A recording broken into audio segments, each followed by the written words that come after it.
La parole est à Monsieur le Président Chassaigne pour le groupe GDR.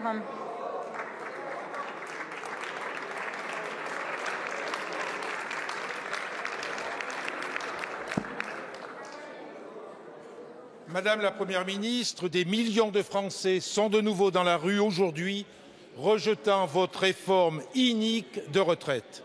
Toutes les organisations syndicales de salariés, à l'unisson avec nos compatriotes, ont bien compris que la réforme que vous proposez, malgré les artifices, constitue une régression unique qui pénalisera chacune et chacun d'entre eux. Aucun progrès n'est possible car votre préalable est de faire travailler les personnes 2 ans de plus.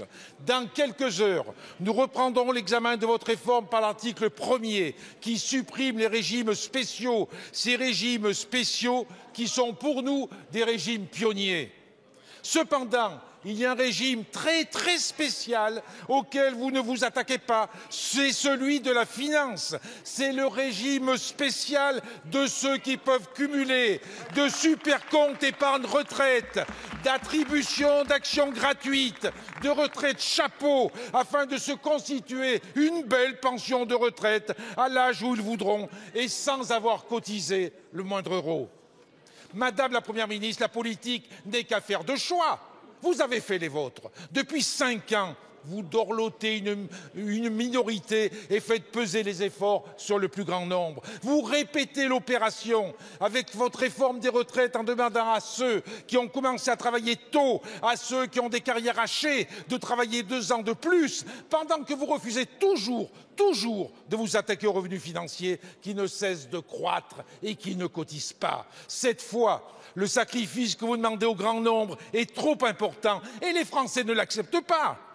Si vous n'êtes pas prête à épargner les régimes spéciaux de ceux qui travaillent, pour vous en prendre aux régimes très spéciaux des grands patrons, il ne vous reste qu'une seule option, Madame la Première ministre. Il ne vous reste qu'une seule option, retirez votre mauvais projet. Monsieur Jumel.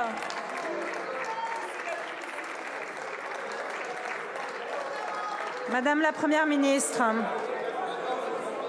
Merci Madame la Présidente. Mesdames et Messieurs les députés, Monsieur le Président Chassaigne. La Première ministre. Avant de vous répondre, je veux à mon tour dire toute ma solidarité et celle de notre pays tout entier après le terrible séisme qui a frappé la Turquie et la Syrie hier.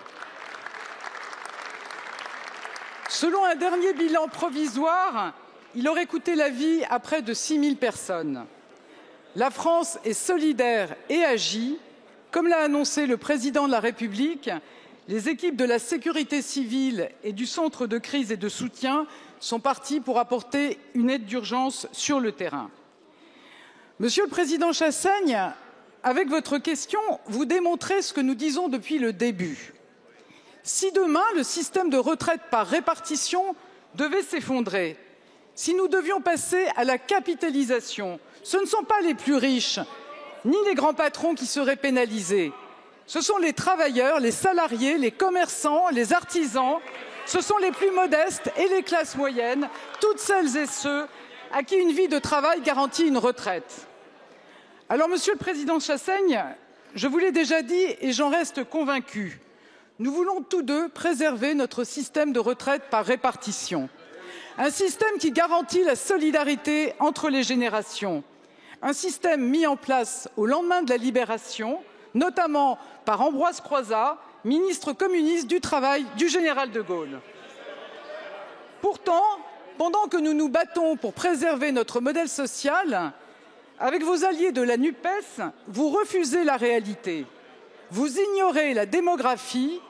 Vous contestez un fait irréfutable qui n'est pas une opinion politique. Le nombre de personnes qui travaillent baisse par rapport au nombre de retraités. Alors oui, nous demandons un effort aux Français, mais nous le faisons parce que c'est la seule façon de préserver l'avenir de nos retraites. Car si nous ne faisions rien, quelles seraient les conséquences? des hausses d'impôts et de cotisations massives, et nous le voyons dans vos amendements, qui pèseraient sur l'emploi et sur les salaires, avec à la clé une montée du chômage et une baisse du pouvoir d'achat. Ou alors nous aurions une baisse drastique des pensions qui coûterait aux retraités modestes, à tous ceux qui ont travaillé toute leur vie et certainement pas aux grands patrons. Plus de chômage et moins de pouvoir d'achat, voilà votre projet alternatif. Nous, c'est le plein emploi et de meilleures pensions.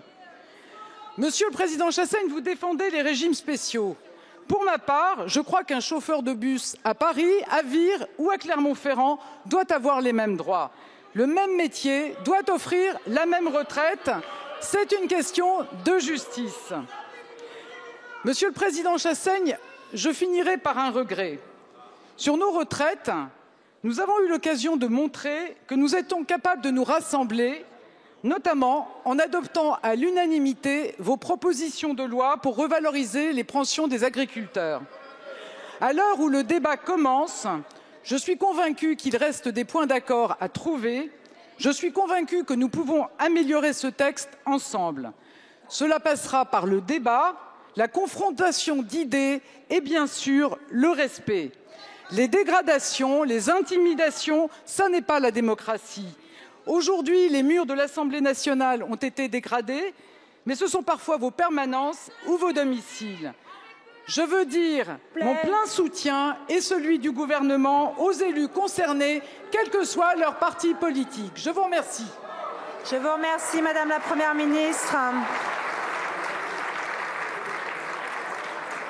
Et merci pour vos mots de soutien à l'égard du Parlement et des parlementaires. La parole est